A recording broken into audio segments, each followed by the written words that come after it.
Back in 1959, critics were already asking if John Wayne was too old to be playing gunslinger leads.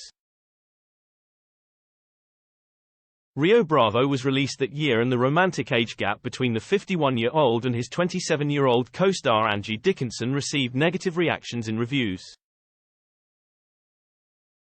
Nevertheless, the Hollywood star found ways to play older cowboys over the next couple of decades, even as his health began to decline dramatically.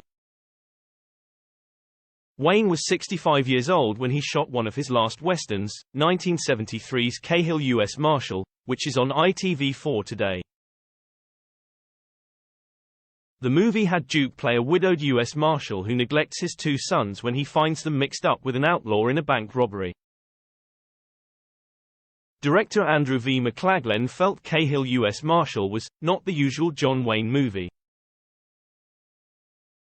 It's a very deep, personal story about children neglected by a father who is just trying to do his job.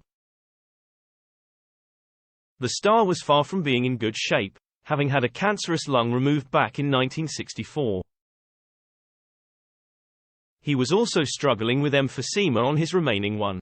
Being significantly weakened, Wayne was forced to use a stepladder to climb onto his horse in the movie. As for riding shots from a distance, Duke's Cahill was doubled by Chuck Robertson. When Cahill US Marshal hit cinemas, both audiences and critics thought that Wayne should really have played the boy's grandfather. However, at the time, he had 3 kids around the same age as his on-screen sons played by Gary Grimes and Clay O'Brien.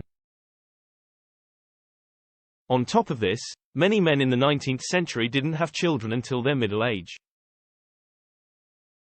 Nevertheless, Duke was coming to terms with being in the winter of his own days, having heard that his longtime collaborator, director John Ford, was dying of cancer. Upon news of his death in August 1973, Duke told journalists, "I'm pretty much living on borrowed time." Hardly helping matters, Cahill US Marshal was the worst reviewed of his films since he played Genghis Khan in 1956's The Conqueror. Produced by Duke's son Michael under his father's production company Batjack, Cahill had failed to live up to the praise Wayne received for his Oscar-winning role in 1969's True Grit. The star later admitted of the 1973 Western, "It just wasn't a well-done picture.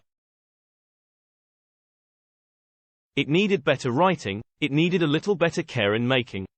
Wayne would go on to make a couple of better-received westerns in True Grit sequel Rooster Cogburn opposite Katharine Hepburn and The Shootist. The latter film saw him playing a terminally ill gunfighter. The Hollywood icon himself died of cancer just a couple of years later in 1979.